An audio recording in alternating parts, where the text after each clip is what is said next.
8 years ago, a trio of Ukrainian army brigades fighting Russian-backed separatists in eastern Ukraine's Donbas region made a fatal mistake. They idled their tanks and trucks around a static command post.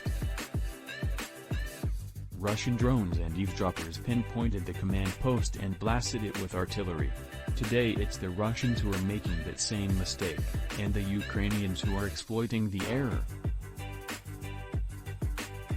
In the 2 months since Russia widened its war on Ukraine, Kyiv's forces have located and destroyed no fewer than 31 Russian command and communications posts.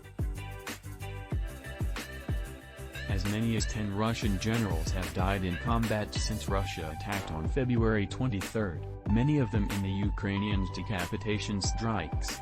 The latest strike could be the most dramatic. Ukrainian forces on Friday reportedly destroyed the command post of the Russian 49th Combined Arms Army near Russian-occupied Kherson in southern Ukraine. According to the Ukrainian intelligence service, the attack killed 2 Russian generals and wounded a third. These strikes alone won't end the war.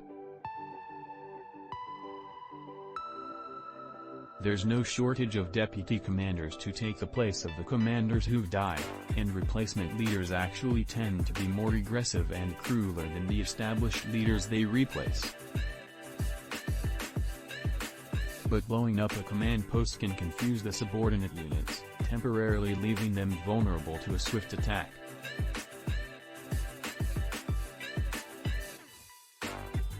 As Ukraine continues mobilizing its reserves and re-equipping with Western-supplied weapons, Ukrainian counterattacks could become more frequent, and more decisive in rolling back Russian territorial gains in eastern and southern Ukraine.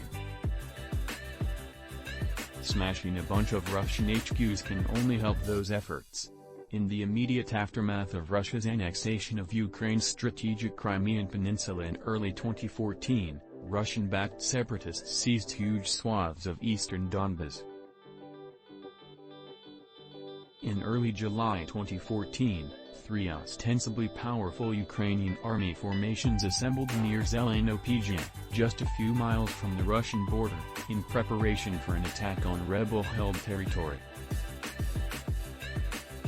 3 Ukrainian army brigades gathered at the encampment alongside a contingent of border guards.